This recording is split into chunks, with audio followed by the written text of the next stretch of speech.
नमस्कार विद्यार्थी मित्रांनो, मी नेहा. आज आपण इयत्ता 8वीचा 12वा पाठ आम्ल आम्लारीची ओळख याविषयी अभ्यासणार आहोत. या पाठामध्ये आपण आम्ल म्हणजे काय, आम्लाचे प्रकार, त्याचे गुणधर्म आणि त्याचे उपयोग यांबद्दल माहिती पाहणार आहोत. तर चला मग आपण सुरुवात करूया आम्लपासून. काही पदार्थ चवीला गोड, काही कडू तर काही आंबट किंवा तुरट असतात.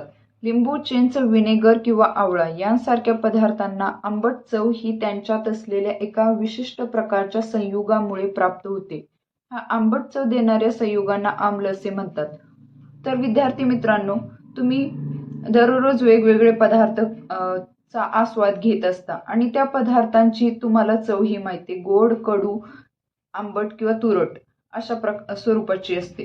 तर लिंबू, चिंच आणि व्हिनेगर, आवळा यांसारख्या पदार्थांना आंबट चव असते.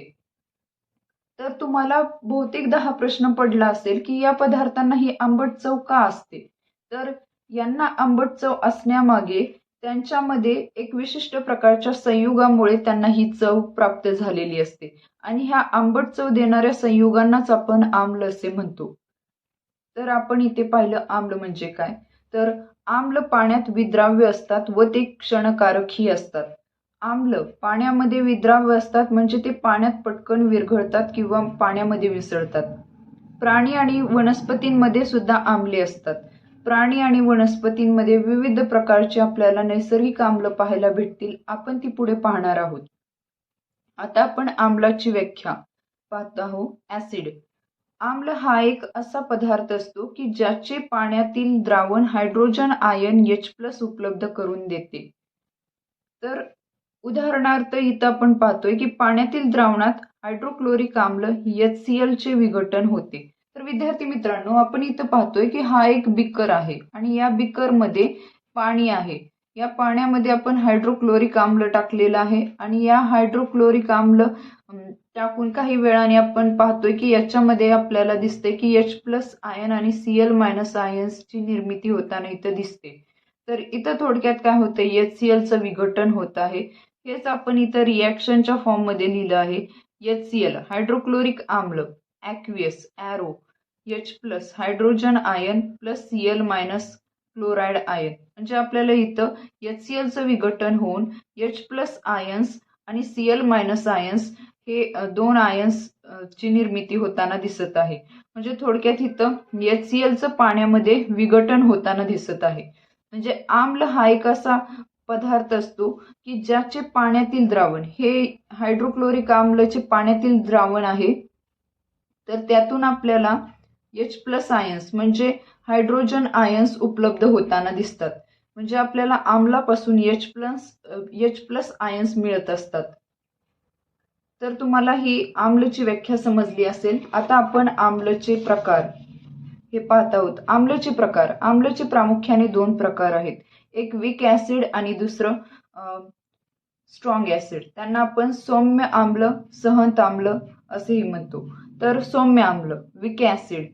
खाद्यपदार्थांमध्ये असणाऱ्या आम्लांना नैसर्गिक आम्ल किंवा सेंद्रिय आम्ल असे म्हणतात. ही आम्ले क्षीण प्रकृतीची असल्यामुळे त्यांना सौम्य आम्ल, वीक ऍसिड्स म्हणतात. खाद्यपदार्थ, आपण जे खाद्यपदार्थ खातो त्यांमध्ये जी नैसर्गिकरित्या आम्ल असतात त्यांना आपण नैसर्गिक आम्ल किंवा सेंद्रिय आम्ल असं म्हणतो.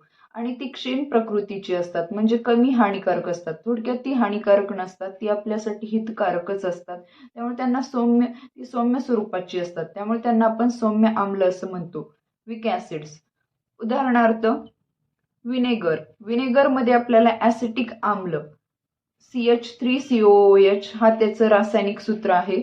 ऍसिटिक आम्ल भेटतं. संत्र्यामध्ये आपल्याला ऑस्कॉर्बिक आम्ल C6H8O6 हा त्याचा रासायनिक सूत्र आहे. चिंचमध्ये आपल्याला टार्टारिक आम्ल C4H6O6 हे भेटतं. टोमॅटोमध्ये आपल्याला ऑक्झॅलिक आम्ल C2H2O4 दिसतं आणि दहीमध्ये आपल्याला लॅक्टिक आम्ल C3H6O3. लिंबूमध्ये आपल्याला सायट्रिक आम्ल C6H8O7 हे आढळतं आणि मानवी रक्तामध्ये काही अल्प प्रमाणामध्ये आपल्याला कार्बोनिक आम्ल H2CO3 हे पाहायला भेटतं. हे हे ॲसिटिक आम्लचे हे रासायनिक सूत्र आहे. अशा पद्धतीने आपल्याला इथे हे जे सेंद्रिय आम्ल आढळतात त्यांचे रासायनिक सूत्रे दिलेली आहेत आणि ते कोणकोणत्या पदार्थांमध्ये आढळतात हे इथं आपल्याला दिसत आहे. तर अशा पद्धतीने आपण हे खाद्यपदार्थ रोज खात असतो आणि त्यामध्ये आपल्याला काही नैसर्गिक आम्ल भेटत असतात. तर आपण इथं हे सौम्य आम्ल पाहिली. आता आपण पुढे पाहत आहोत सहंत आम्ल.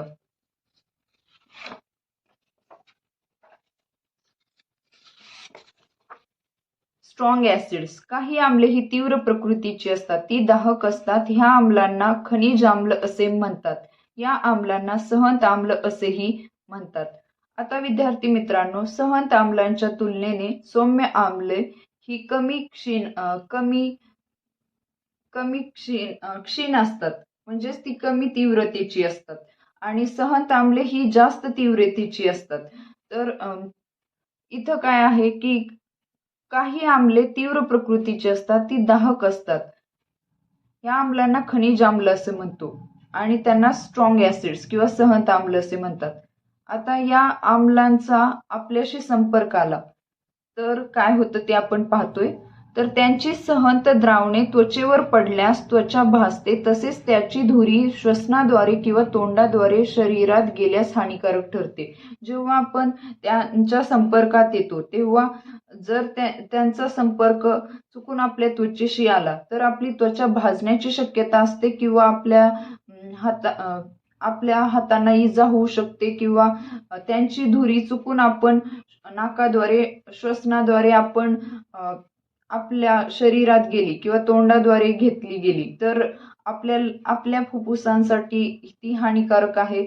मग अशा पद्धतीने आपण या सहंत द्रावणांशी जेव्हा आपण डील करत असतो, जेव्हा आपण त्यांचा वापर करत असतो तेव्हा आपण काही प्रिकॉशन्स घेणं खूप महत्त्वाचं असतं. जेव्हा आपण यांच्याशी डील करत असतो म्हणजे त्यांचा वापर करत असतो त्यावेळेस आपण हँड ग्लोव्ज घातलेले असावेत, आपण त्या नाकावरती मास्क घातलेला असावा आणि आपला एक ॲप्रन असावं. अशा पद्धतीने आपल्याला टीचर्स आपल्याला काळजी घेण्यास सांगतात. ही सहंत आम्लांची आपण उदाहरणे पाहत आहोत.